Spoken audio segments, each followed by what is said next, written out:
ukija kwenye maisha yako, ndugu yangu, unaanza kuwa shahidi mwaminifu wa Yesu Kristo. Maisha yako yanakuwa na sura ya Yesu, maana Mungu anakuwa ndani yako kupitia Roho Mtakatifu. Unaanza kuambukizwa.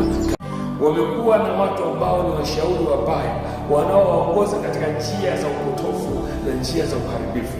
Leo kijana, amka kwenye akili yako, chagua njia sahihi ya kuweza kupita ili ufike kule ambako Mungu amekusudia, kwa sababu kuna njia ambayo umeichagua, ambayo mbele yako unaiona kama ni sahihi, lakini mbele yake kuna hatari, kuna shimo mbele yake. Shindana nawe hawatashinda, maana mimi Bwana nitakulinda.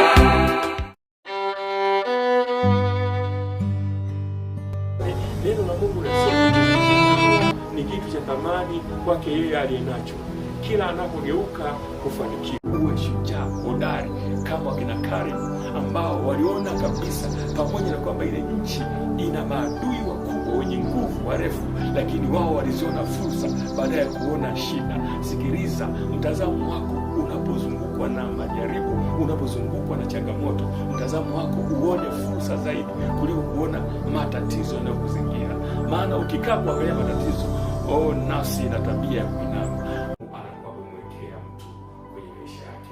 Kwa hiyo kijana, kama nilikwambia kwamba tambua maono ambayo Mungu amekuwekea kwenye maisha yako. Itakusaidia kujua kwamba unatakiwa wapi upite, maana maono ni kama njia, yanakupa picha halisi ya wapi unatakiwa ufike na ufanye nini. Na Mungu ana akili ya ziada, lakini lazima umjue mwenzako vizuri katika uwezo na katika udhaifu, ili uweze kuishi naye vizuri. Na usipigane na udhaifu, uweze udhaifu, kava udhaifu wa mwenzako. Shida inayokuja kwa wanandoa wengi ama mahusiano mengi, watu wengi utafuta udhaifu wa mwenzake.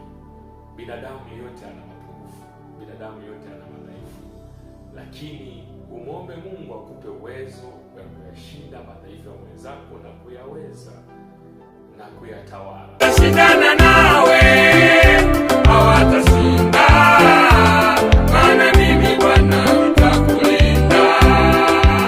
Watashindana nawe hawatashinda, maana mimi Bwana nitakulinda.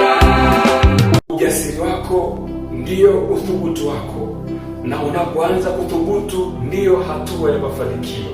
Usidharau mwanzo wote ambao unakupa nguvu ya kuthubutu, ili usogee kwenye kile ambacho